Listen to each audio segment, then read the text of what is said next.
한승동 기자님, 나토 정상회의 참석 어떻게 봐야 됩니까? 여러 가지로 아주 뭐 의미가 많다고 할 수도 의미가 있겠고, 많다. 예. 네.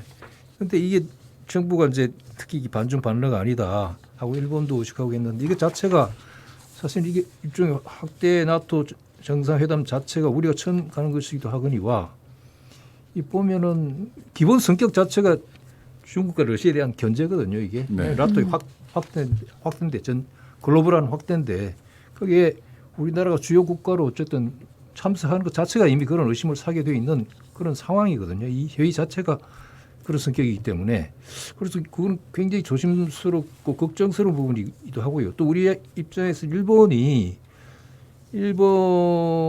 어쨌든 지금 미국이 요구하는 바는 어쨌든 한일 간의 이런 역사적 과거사나 이런 데 대해서 너무 구애받지 말고 빨리 손을 잡으라는 쪽으로 계속 압력을 넣어왔기 때문에 이번에도 이게 우리한테는 관심사가 될 수밖에 없는데 근데 우리가 우려하는 거는 마치 우리 정부가 서둘러서 한일 간의 어떤 그런 문제, 과거사 문제나 현안들을 묻어두고 일단 관계 정상화라고 하는 그것에 너무 급급해서 네, 묻지도 따지지도 그렇죠. 않는 정상화. 네. 풀어야 할 문제를 또 뒤로 미루고 가는 것 자체가 굉장히 우려스럽고요.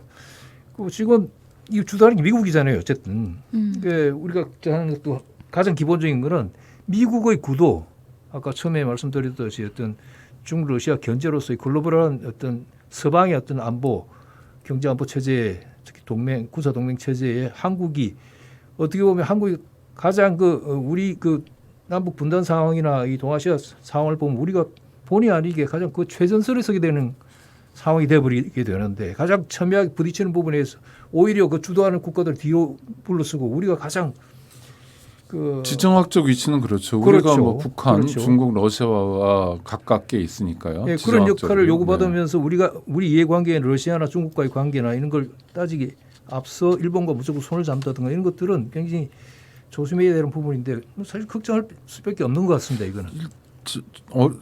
예전에 이 나토라는 거요, 북대서양 조약기구라는 건 예.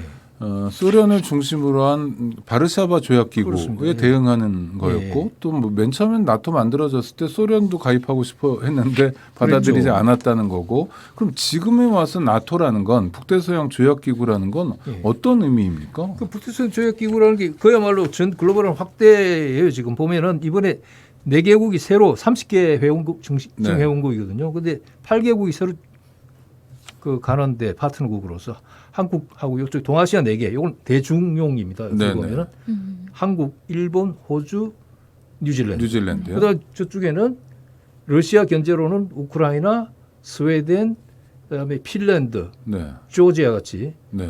그러니까 그 후보국들 다 그렇게 해서 확대한 거거든요. 나토 그러니까 가입국은 아니지만 아니지만 그러니까 겨냥하는 거는 중국, 러시아가 확실합니다. 중국 그걸 확대하는 거거든요. 그러니까 예전에 나토라는 건 이름 자체가 북대서양 조약기구이듯이 우리는 뭐 태평양이잖아요. 네. 요즘 말하는 인도 태평양을 북대서양 조약기구와 통합한다는 의미 있죠. 글로벌 안보교육을 하면서 이 중국, 러시아를 견제 내지는 봉쇄한다 이런 건데 우리가 여기에 적극적으로 가담하는 것 자체가 사실은 중국, 러시아 입장에서는 굉장히 정치적인 행위이고 네. 군사 안보적인 행위죠. 또 하나는 대통령 국가안보실장 얘기로는 자유민주주의에 기반한 뭐 가치 연대를 강화한다는데 나토가 이런 성격이 있습니까? 자유민주주의라는 게 이제 말하자면 중국이나 서방이 중국이나 러시아를 우리와 다르다라고 얘기할 때 내세우는 이제 일종의 구호죠. 네. 자유민주주의. 우리 윤석열 대통령도 후보 시절에도 그랬고 당선 뒤에도 계속 자유민주주의 강조한 게 똑같은 맥락이거든요. 그러니까 우리는 중국과 다르다 하는 거의 가장 직접적인 표현이고 우리는 민주주의, 자유민주주의 가치를 공유한다라고 했을 때 한일 간이 뭉쳐야 되는 논리의 배경으로도 그게 작용하는 거죠. 그런데 그러니까. 그게 뭐 냉전 직후나 뭐 전쟁 직후나 냉전 시기라면 또 모르지만 지금 같은 2022년에 자유민주주의라는 이념적 연대라는 게 가능한 일이냐? 국가 간에 사실 이념으로 연대하는 나라도 있나? 뭐 이런 생각도 들고요. 이건 상당히 그거죠. 이렇게 어떻게 보면은 슬로건인데 네, 슬로건. 중국이나 러시아 입장에서는 뭐가 인권이냐, 어느 쪽이 진짜 자유민주주의냐 네. 하고 항의할 수 있죠. 예를 들면 중국 같은 입장에서 정말 인권이나 자유민주주의라고 하는 게 미국식의 선거 때만 민주주의에 한 표 던지는 게 그게 진짜 민주주의냐.